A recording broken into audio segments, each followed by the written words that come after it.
Hello there. You are listening to Revenue Insights. Today I've been chatting with Leslie Venetz. She's the founder of the sales-led go-to-market agency and advises various different B2B sales teams and startups around sales-led motions and how to do outbound. We first came into contact because she was talking a lot about some of the data in our report that we produced earlier this year, where we were touching on the impact that intent has on win rates for sales reps. So throughout the conversation, we started out by talking about that and going into a bit more detail around how data and intent signals can be used effectively by both top of funnel and bottom of funnel sales teams.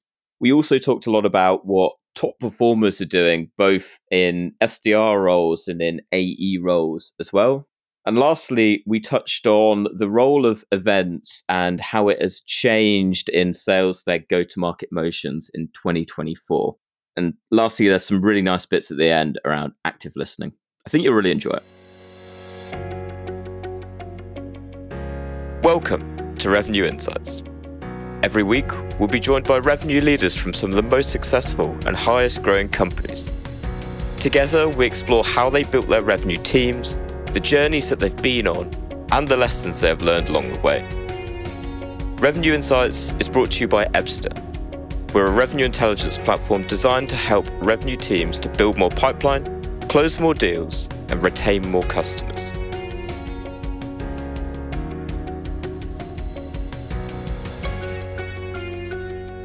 All right, Leslie, welcome. How are you? I'm great, Lee. Thanks. How are you? Very, very good. And very excited. We first came into contact because I know you're incredibly active on LinkedIn. I think you were talking about some of the insights that we shared in our sales benchmarks report, probably about 6 weeks ago before we're recording right now. I think we'll probably get into it. But before we get there, for anyone listening that hasn't come across Leslie Venetz before, can you tell us a little bit more about your story and how you got to where you are today?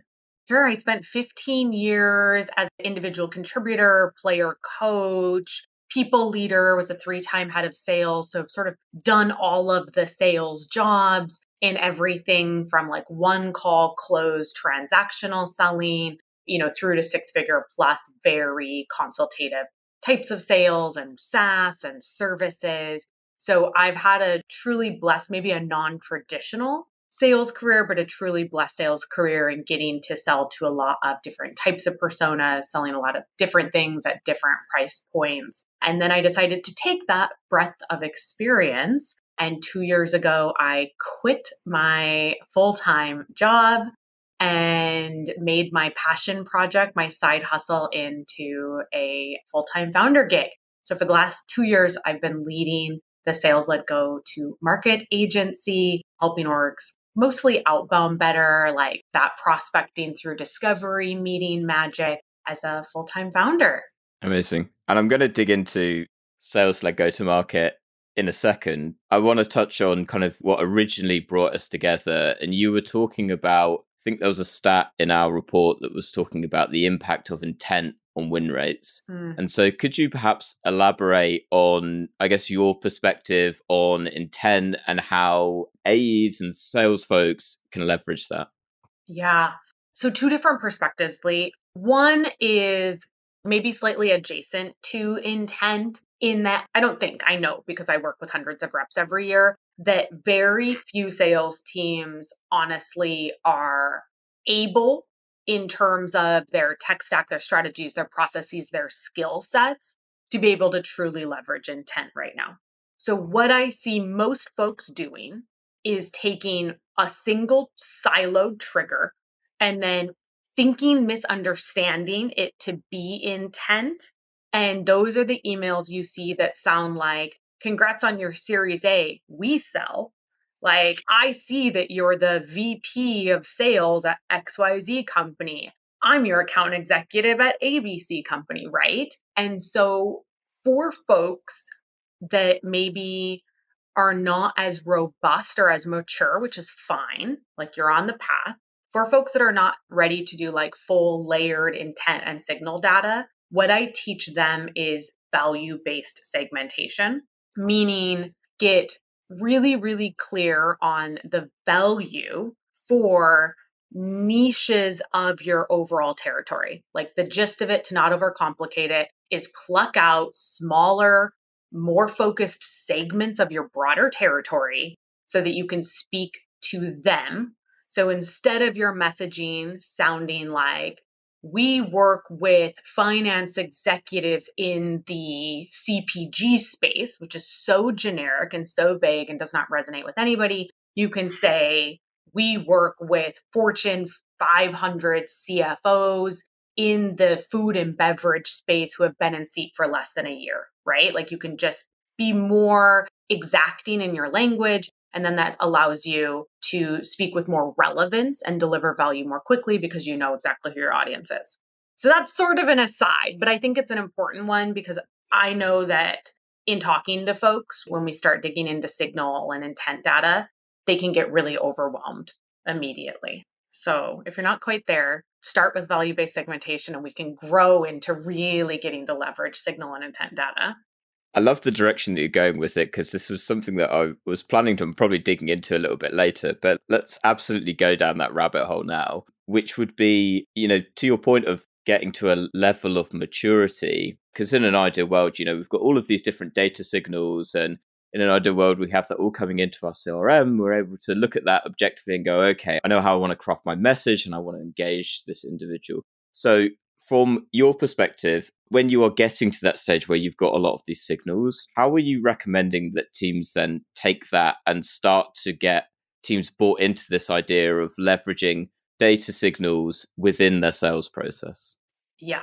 So the litmus test for AEs, for anybody that's using this signal, this intent data, is what I'm about to say to them going to matter to them. And I know that sounds simple, but it very muchly is one of those instances of simple, not easy, to the extent that I built my entire sales methodology that I teach around it, like earn the right, which is, have I shared something or said something or done something to earn the right to this ask, whether that's their attention and time to read an email or to meet with us or to, consider investing their resources with us. So when it comes to using intent data, what I would challenge folks to do is ask, does this piece of intent actually relate to what I'm selling?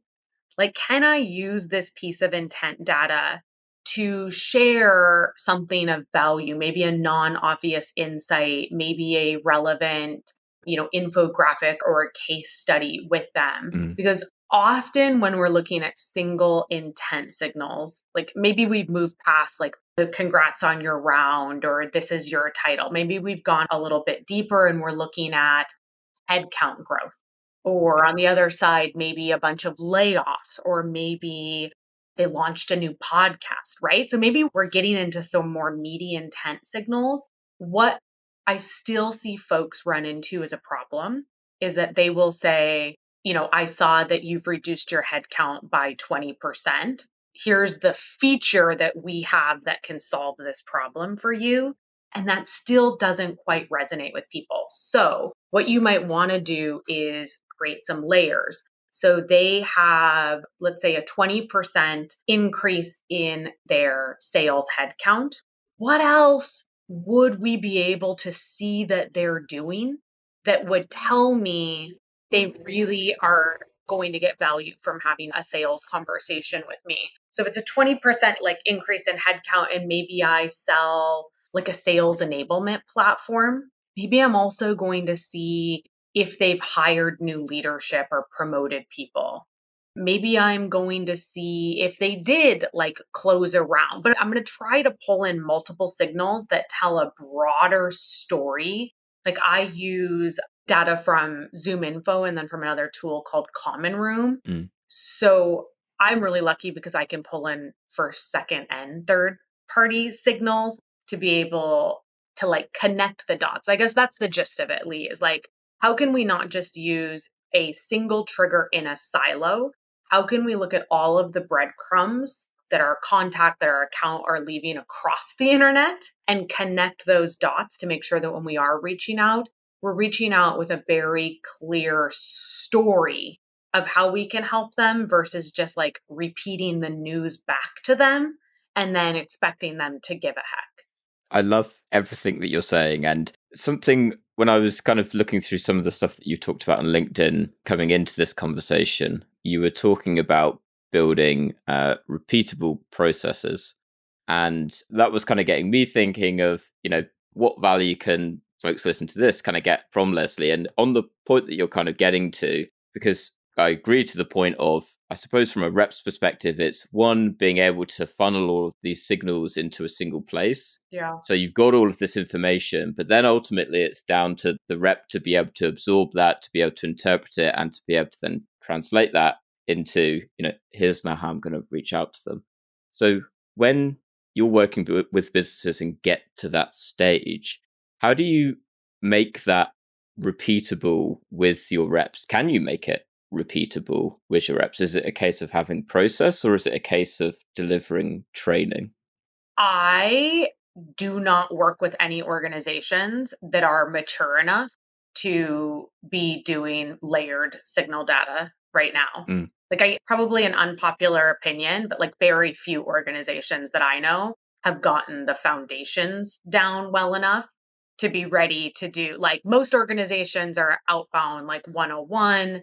I'm lucky enough to get to work with and to get to help organizations get to outbound, 201 to outbound 2.0, whatever you want to call it, which is very much that focus on like relevance and value. And if we're using triggers, we're using them not in a silo, but because they matter in the broader context of our outreach. Very, very few organizations are at that like outbound 3.0 where they have these skill sets in their existing organization to support that type of like next level layered usage of signal data and like the broader strategy to support it. So I feel like that's an unpopular opinion. I'm sorry, everybody out there selling intent data. That's where I want us to go. Like, that is the future. That is where all organizations should be tracking to. But to be really like just transparent and honest and answering your question, I think very few organizations are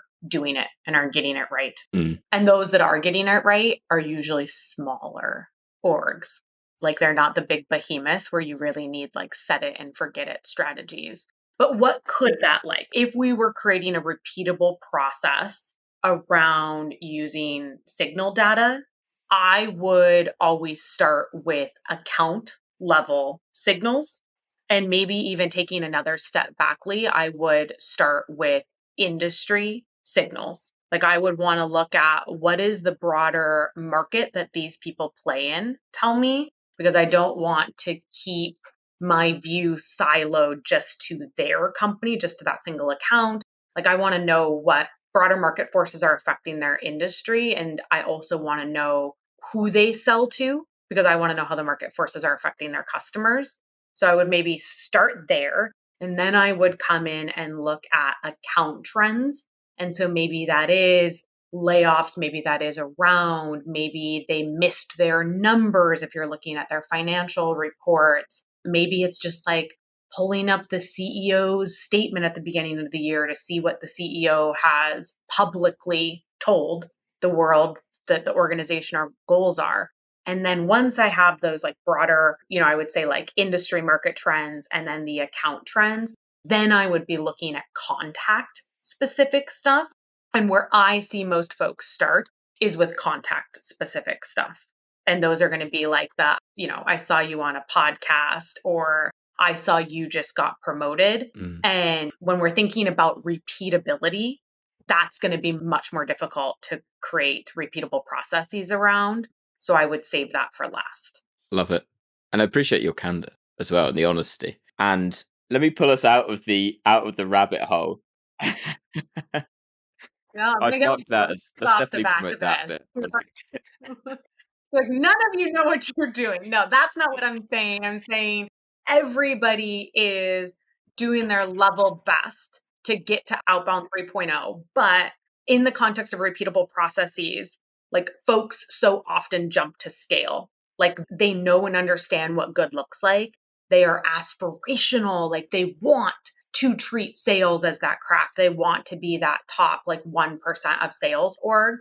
But by putting the pressure on yourself and your team to jump from where you're at to like that ideal state, you're going to do more damage than you are going to do good. So give yourself that time and permission to build those foundational skill sets and mindsets and processes that help you get from, outbound 1.0 to 2.0 to 3.0 in a way that is sustainable and durable and actually repeatable, because like you can't scale until you can really do something right again and again and again. For sure. It's this concept of walking before you're running, right? And actually finding something that, works to begin with. And yes, this is actually effective, to then go, now let's slowly build on it. And actually, often the tendency is, okay, well, our quota's gone up by 20% this quarter or this year. What are we going to do? Well, we're going to make these drastic changes, and we're pretty confident that that's going to solve all of our problems. Then it just causes absolute chaos, because it's like, oh my God, this is totally different to what we were doing before. Yeah. Let me pull us out of that rabbit hole, and going to start, I guess, kind of broadly. What's exciting you most about sales-led in 2024? Oh my gosh, what's exciting me most? So many things, Lee. So many things. I think some of the most exciting motions that I'm doing are around events right now. Like events are back. People are really excited about them.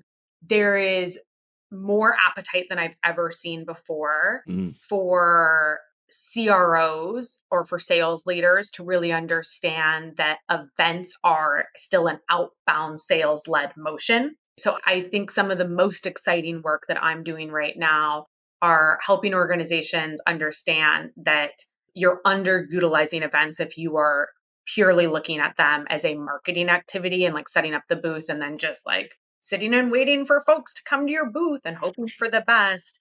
And instead, we're building some really strategic ways to have events be really a single touch point in a broader sequence of outreach. So if we look at taking a multi-channel approach, we're still going to have emails and social touches and phone calls. And then events will be one of the channels in the middle of that broader outreach. And what we're really doing then is almost bringing like key accounts approach into events where you're not going to meet with all 1,000, 10,000, 5, whatever, how many people are there. You are looking at that attendee list and you are pulling out maybe 10 or 20 contacts, where if you could even meet with a couple of them, that would be a game changer for your pipeline. So going in to the event with this really strategic approach to who would be most valuable to meet with and creating your entire event plan around facilitating those face-to-face interactions, and then making sure that you are creating a plan beforehand to help those interactions occur on site, and then creating a plan afterwards. If you meet with them, how to nurture that. And if you don't meet with them, how to not just give up afterwards, because you still have that shared common experience. I think that is, like I was saying before we went on camera, that I love sort of blurring the lines between demand gen and lead gen, or between marketing and sales. And I think doing event led, like cold outbound, is a really fun way to bring that to life. I love that you mention it. And there's probably a couple of reasons why I love that you mention it. One is from doing the analysis that we touched on earlier, and I'm not going to be able to remember the number off the top of my head, but we were looking at, the percentage of pipeline that's often created from different sources, from outbound, from paid search, from events, and then how that translated through into an ROI. Everyone always picks out on that particular graphic, like from a partnerships perspective, how little you're investing, but how much it can eventually lead to in terms of ROI.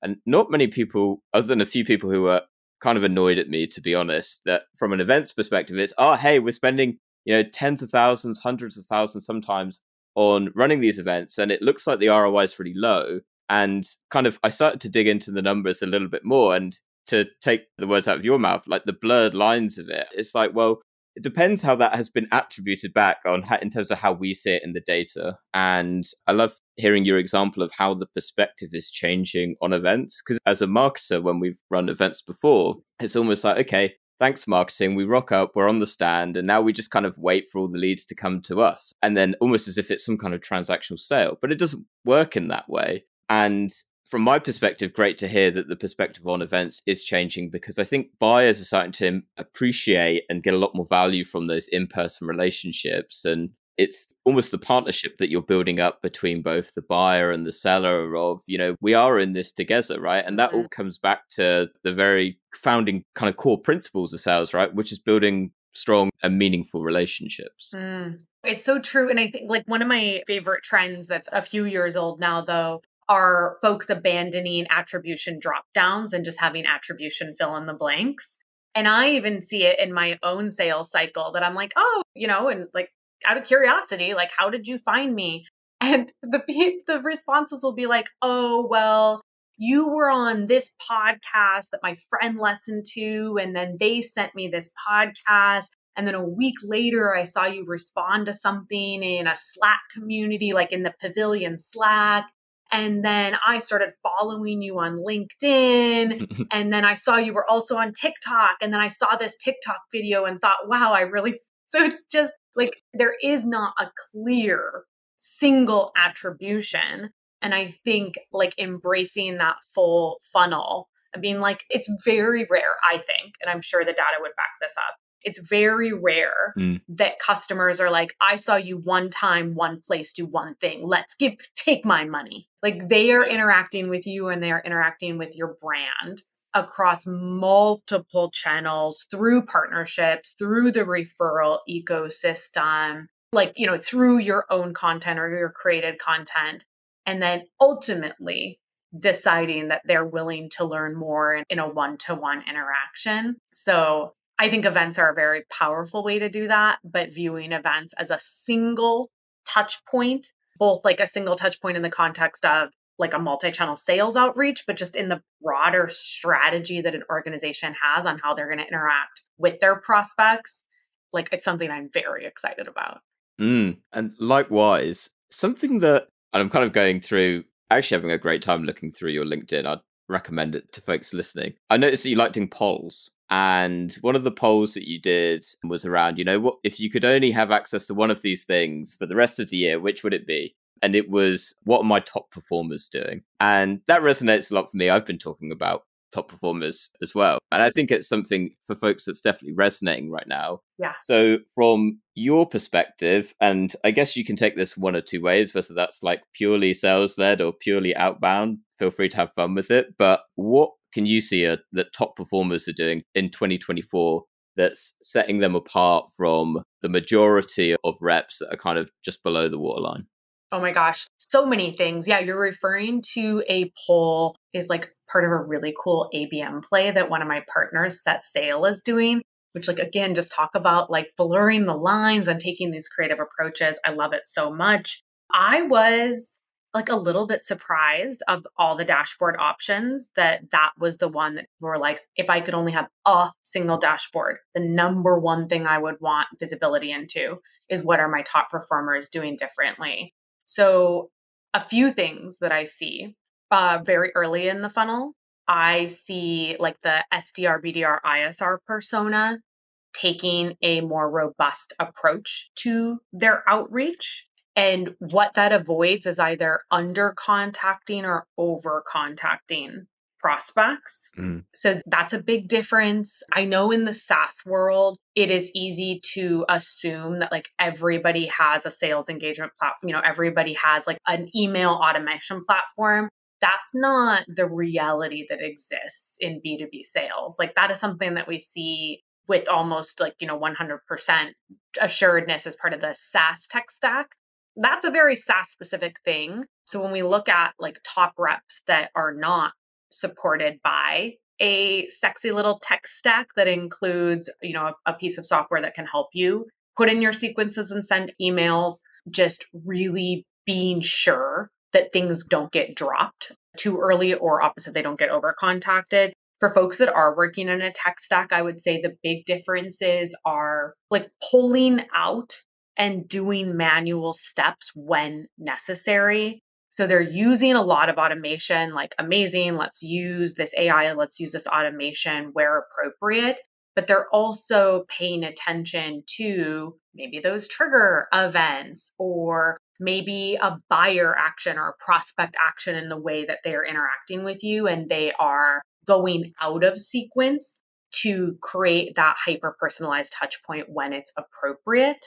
I would say that's a big one. And then I would say the other one is they are really good at time management. So they keep their steps on time. And so they're just better at optimizing for the process of stacking steps, which psychology and, sales data tells us that by keeping our steps on time and optimizing for that concept of like stacking, getting in front of our prospect in enough different places with enough of the right messages in a short enough timeline that they're more likely to respond. So that's what I would say is top of funnel is just like a really robust approach. They're not doing willy-nilly outbound. And then I would say for AEs, biggest differences are multi-threading and multi-threading like 3 to 10 prospects per account. And they're not just like I picked up a client last year and they had like 30 to 60 prospect contacts per account because somebody told them they should be multi-threading and they were like, "Who all reached out to everybody?" And the persona was one, like the title was really vague. And so they pretty much were going out to like the entire department. Like I'm continually surprised about how often I see that folks will say they're multi-threaded, but really they've just added like 20 random people into sequences that like don't matter to them. So multi-threading, but doing it in a way where you're adding your best guess at who the right people are, and then creating 2 tiers for your multi-threading. Tier 1 being for the decision makers, the people that you're going to with an ask to meet. And then a secondary campaign that's an influencer campaign where the goal is awareness and credibility, but you're not asking them for a meeting. So multi-threading and doing it with a very strategic lens on how to get the right message to the right people, then also bringing decision makers into calls earlier. Like that's a huge one that I'm seeing. And I don't know if it was EBSTA data, if it was set sales data, but there was something that I read recently that you have a 6-time higher chance of marketed deal closed won if you get a VP to join by the second call for like a longer sales cycle. So multi-threading obviously supports that because you have more consensus and credibility in the organization to get the right people on the call. Yep. So just like a couple things, folks, no big deal. Just a quick reminder, and then we will be right back to the show. At Revenue Insights, our goal is to share how top-performing revenue leaders build predictable, efficient go-to-market teams. Every week, we speak to the brightest minds, and every quarter, we release the latest findings from our analysis of billions of dollars in pipeline. If you don't want to miss out, sign up to our newsletter at ebsta.com/newsletter-sign up. That's ebsta.com/newsletter-sign up. The link to make that a little bit easier for you will be in the show notes of this episode, wherever you're listening. See you there. Well, if you cut back on engaging 30 to 60 contacts, and technically you have a lot more time to do all of these things. So I'm telling you, it didn't even have phone calls. It wasn't a phone call campaign either. They were just like pretty much they were just sending a newsletter to like 60 people per company. But hey, you know what? We made some really big, massive impact in that engagement because for those of us that have been doing this for ages, we're like 60 contacts, you're out of your mind. But for folks that are new, or maybe not even new to sales, but they're new to concepts like the concept of multi-threading, which the idea of it's always been around, but like multi-threading as a term that's being taught is still fairly new. They don't know what they don't know. Absolutely. I suppose my final question, what is one book that you'd recommend to other revenue leaders? Oh, I love books. Books. Okay, I'm going to cheat and give you 2 answers. One is revenue specific, and then one is not. So revenue specific, my absolute favorite book is The Challenger Customer. Customer, not sale. Sales fine. Customer so much better. And everybody that is in any type of revenue or like customer facing role should read it. Like marketing, CS, sales, it is so good. I also would recommend You're Not Listening by Kate Murphy.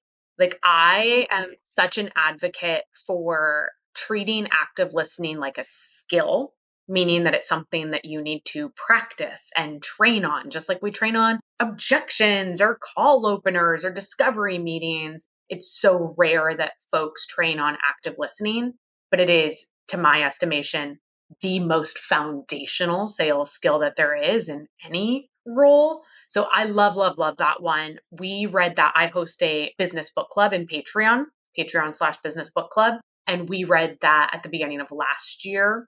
And it's so good. Like, I recall it so often in the work I am doing and in my own endeavor to actively practice being a better listener.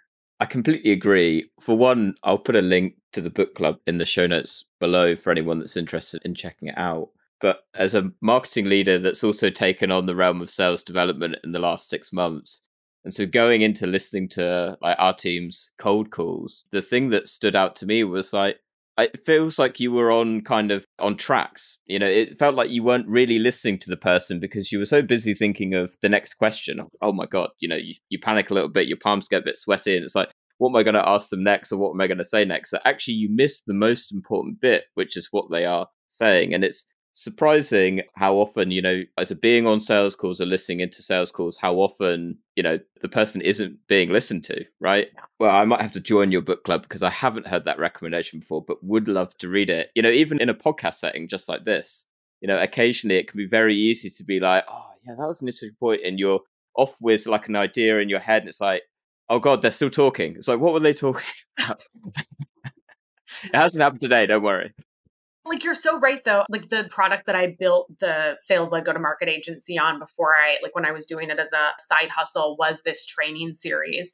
And so I have a session on active listening. It's a 7-session series, like going through the discovery and setting the agenda with clients. And I push really hard to have active listening be the first session. And not surprisingly, I get a tremendous amount of pushback because they're like, 7 sessions and you want us to spend one whole session on active listening. But like your example on renting space in your head to whatever they're going to say next, like I teach a 4R framework, and one of them is resist. And it is the hardest thing to do in sales. And I think for me personally, I'll throw myself under the bus here, not even renting space in my head. It's hard to resist sharing a relatable story. Yeah. Like, that's so hard for me. So I have to practice doing it. Like, I have to practice remembering, if you share a relatable story, you're making it about you, not about them. Like, you're taking the spotlight off of them. And I also find it very hard, particularly if I am talking about something I've sold for many, many years, on not wanting to like jump into being helpful and assuming that I know what they're trying to communicate. Because it's like, I've heard that 100 times before, Janice. Like, let's just get to the point. So there's I think it is hard to overestimate how much of active listening is resisting the temptation to like be helpful, to rent the space in your head, to say this story so that you just remain present. And that type of presence genuinely does take practice. I love it. Absolutely pertinent, whether you're in sales or podcasting, it seems. Leslie, it's been a delight having you on. For anyone that's listening, I think I've mentioned it already a few times, but if they want to reach out, if they want to connect, where can they find you? Yeah, find me on LinkedIn. That's my primary channel. I've been posting there every single day for over 1,000 days. And then if you want to learn about working with me and doing any of the things that I talked about today that you were like, that sounds cool, but very overwhelming, I have your back. My website is salesledgtm.com. Amazing. I will include all of those, as well as the book club, as well as the Challenger Customer and You're Not Listening, down to the show notes below. Leslie, thank you so much again. To everyone that listened this week, thank you too. Thanks, Lee. Thanks, everybody. Have a great day. Thanks for listening to Revenue Insights. If you want to learn more, subscribe to our newsletter and we'll deliver every episode straight to your inbox. If you have any questions, feel free to connect with us on LinkedIn. Our links will be in the episode notes. See you next week.